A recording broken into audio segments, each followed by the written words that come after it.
नमस्कार. अंकिताज रेसिपी मराठी या चॅनलवरती आपले अगदी मनापासून स्वागत आहे. तर मंडळी, आज आपण बनवणार आहोत झटपट आणि पटकन बनणारी ही पाणीपुरी रेसिपी. उन्हाळा स्पेशल पाणीपुरी रेसिपी आपण बनवणार आहोत.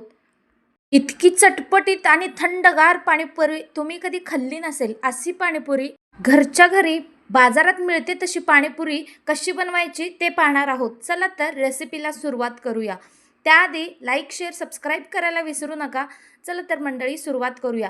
तर इथे आपण मिरची घेतलेले आहेत, 10-12 आपण मिरची घेतलेल्या आहे, कोथिंबीर 1 लिंबू घेतलेला आहे, थोडंसं अद्रक घ्यायचं आहे आणि लसूण देखील घेतलेलं आहे. आता आपण इथे पुदिना देखील घेतलेला आहे आणि चिंच लागणार आहे आपल्याला गोड चटणी बनवण्यासाठी. आंबट गोड चटणी बनवण्यासाठी चिंच इथे लागणार आहे आणि सोबतच गूळ पण लागणार आहे आपल्याला.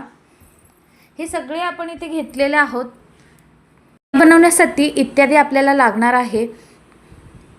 तर इथे आपण सगळ्यात आधी गरम पाण्यामध्ये चिंच भिजवून घ्यायचे. आंबट गोड चटणी बनवण्यासाठी आपण चिंच भिजवून घ्यायचे.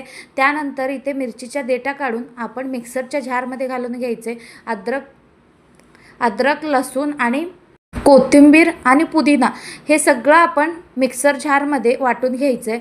यामध्ये लिंबू घालायला विसरायचं नाही. जर तुम्ही लिंबू नाही घातलात तर आपली चटणी बनवणार आहे त्याचा कलर चेंज होतो, त्यामुळे आपण लिंबू नक्की घालायचं आहे. यामध्ये 1 लिंबू मी इथे घालून घेणार आहोत.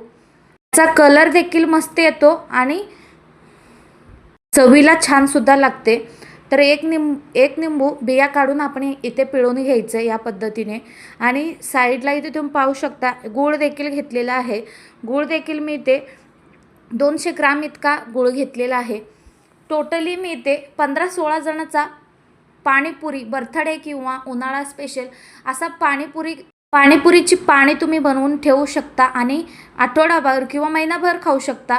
तर आता आपण मीठ घालायचं यामध्ये आणि वाटून घ्यायचं आहे. इथे पाहू शकता मस्त असा कलर देखील अजिबात चेंज झालेला नाही आहे. तुम्ही इथे पाहू शकता. ही एक ट्रिक तुम्ही विसरू नका, लिंबू घालायला विसरू नका मंडळी, म्हणजे एकदम हिरवीगार आणि मस्त अशी आपली चटणी तयार होते. इथे आपण यामध्ये पाणी घालून घ्यायचं आहे आणि थोडासा 1 चम्मच काळा मीठ घालून घ्यायचं आहे आणि 1 चम्मच आपला साधा मीठ घालून घ्यायचं. दोन्हीही मीठ यामध्ये 1-1 चम्मच घालून घेतलेलं आहे. आता आपल्याला यामध्ये किती हवं तेवढं पाणी आपण ॲड करून घ्यायचं आहे. आता मी इथं थोडंसं पाणी घातलेलं आहे. आपल्याला हवं तेवढं यामध्ये पाणी घालून घ्यायचं आहे. इथे चिंच व्यवस्थित भिजलेलं आहे. चिंचाचं पाणी आपण यामध्ये घालून घ्यायचं आहे. इथे तुम्ही पाहू शकता चिंचाचं पाणी आपण खूप जास्त घालायचं नाही आहे. इथं आपण